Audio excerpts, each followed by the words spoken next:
G'day guys, welcome back.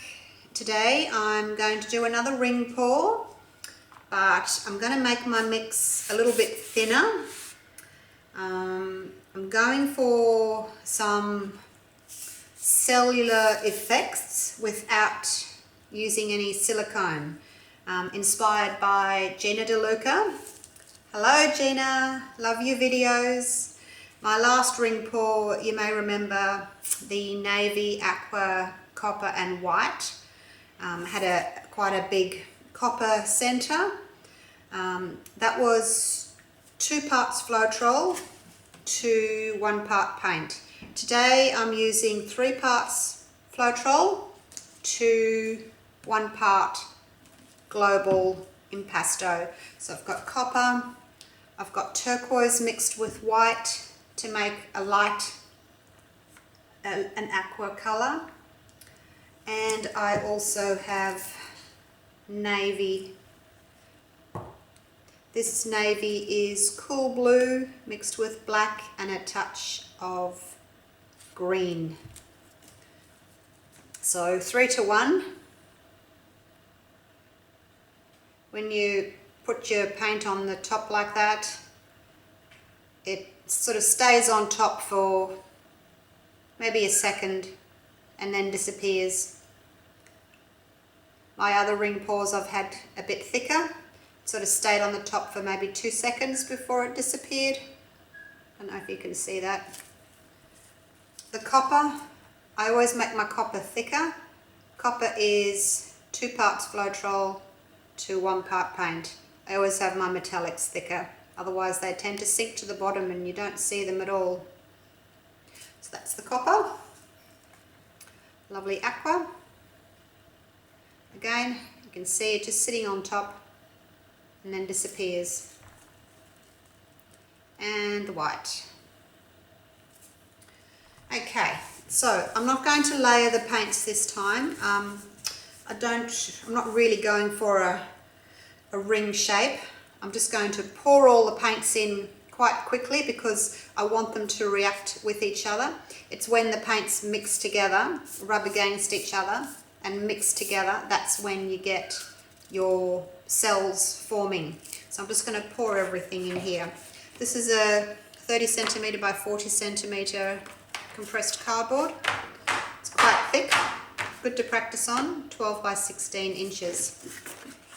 And as you know, I write everything on the back so that I can look back on it and say, yes, that worked, or no, that didn't work. So, navy first, because I want navy and copper in the middle. I like those 2 colours together, so pouring that in. This is a 500 ml or 2 cup jug. We won't be using the full 2 cups, but I'm just going to mix everything. What I did was I put 90 grams of floetrol in my little cups, and then I put 30 grams of paint into that, except for the copper I did 80 and 40. Just going to pour that into the middle. This is leftover paint from my other pour that I did, and I just added floetrol, so I think I might have seen a lump or 2 in it. It's been sitting out for a couple of days. Hopefully it won't be a problem. I can always pick the lump out. Now, aqua, just going to pour that into the centre.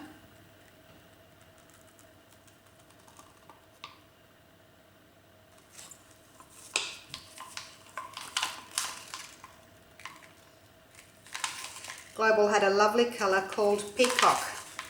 They have limited colours and they only come out once, and I love Peacock. You can't buy it anymore, so I'll make my own. Turquoise white and a little touch of cobalt blue. Lovely colour. Tends to look a bit green though on my computer screen, but it's actually aqua and white. Had a little bit more of the white left over, so I'm not going to use it all. Starting to react already. Don't know if you can see that. cells forming on the top. Okay, so I'm going to pour in little circular motions.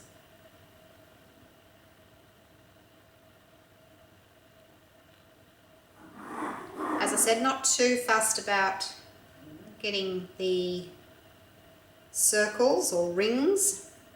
I just want to see if I can get this mix of paint and floetrol to react to form some nice cells. I did do it with a slightly thicker mix, but it was a bit thick and the cells didn't really get as big as I wanted to. They stayed quite small because the paint was thick, so it didn't spread very far. So I'm hoping that a thinner mix may give us a better cell. That's enough. A little bit of navy left in the bottom, but it's pretty much all navy, so we'll see how we go. Right. This is just a cake cooling tray that I've got my card on. You can see little cells popping up already.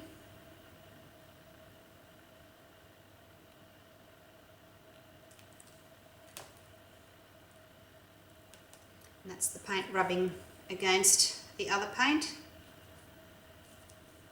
Push it over the corner. Don't want to lose too much paint. Back towards me.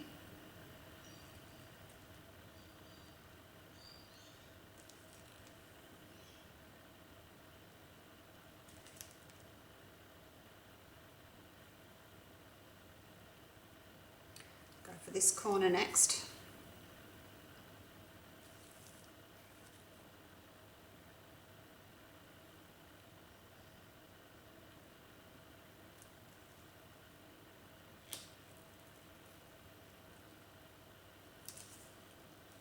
Bring the paint back to the centre, the weight of the paint back to the centre.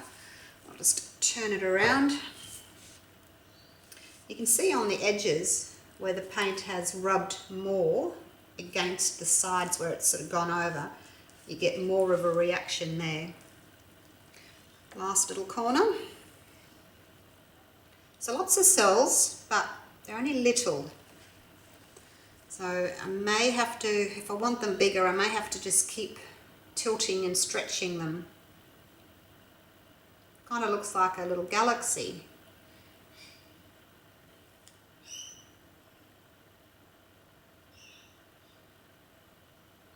Lost our ring shape, which I was expecting.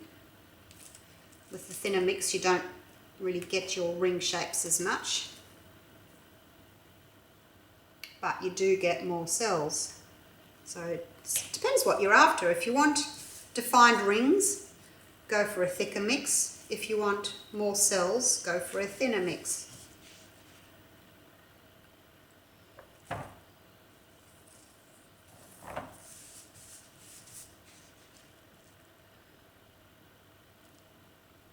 See if I can stretch these cells out a little bit more, see how big I can get them.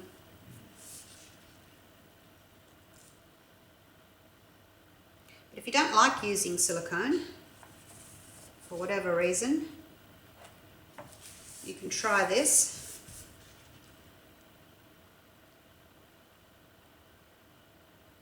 And the more you stretch, the bigger your cells will get. You just have to be careful you don't overstretch and lose them all. I do like that corner where it's quite dark with the little cells in it. I'll go that way just a touch and then come back. As the rings are spreading, you can see copper poking through. That'll look really nice once it's dry, the copper coming through. Lots and lots and lots of cells here.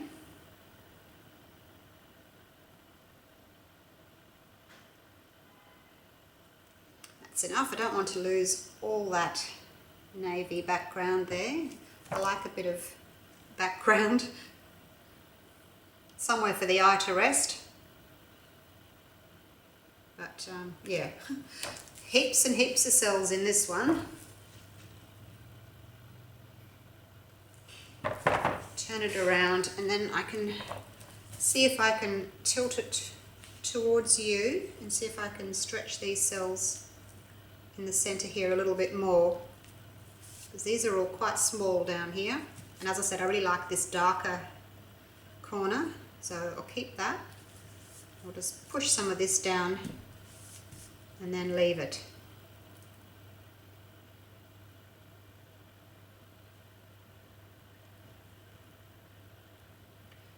I think maybe with a thinner mix even than this, probably get bigger cells. So I might try that again. You can see the paint is just sitting there at the moment. It's quite thick, so it's taking a long time to move down. The thinner you mix, the faster the paint moves. And you would get slightly bigger cells with a thinner mix. So this is a 3-to-1 mix. I'll do another experiment with a 4-to-1 mix and see how that goes. So I've done 2-to-1, got very small cells. This is 3-to-1, and then I'll try 4-to-1. Right, let's get that over the edge. I'll hang on to this corner so I don't lose my whole card. Nearly did that before, the whole thing went sliding off. Caught it just in time.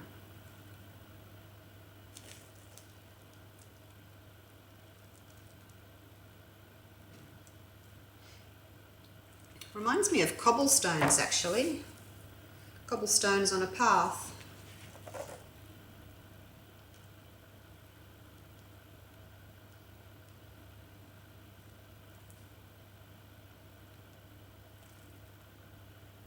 And you can just move it around until you're happy with the shapes. Here the cells are getting a little elongated, so I'm just trying to push them back again to sort of make them more circular.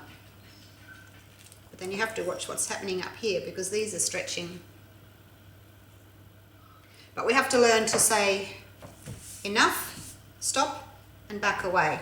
So I think I'll leave it like that. I've got different shapes and sizes of cells, different colours. We've got more navy here, we've got some white there, we've got more of a blue over here. Still see some copper poking through. You can see it under here coming through. I don't know if you can see it or not. Anyway, I'll put the dried painting up on my Facebook pouring page. Australian acrylic pouring. Please join, and you'll see all the finished products, finished paintings on that page. Alright, hope you enjoyed that, and I will see you for the next experiment. Bye for now.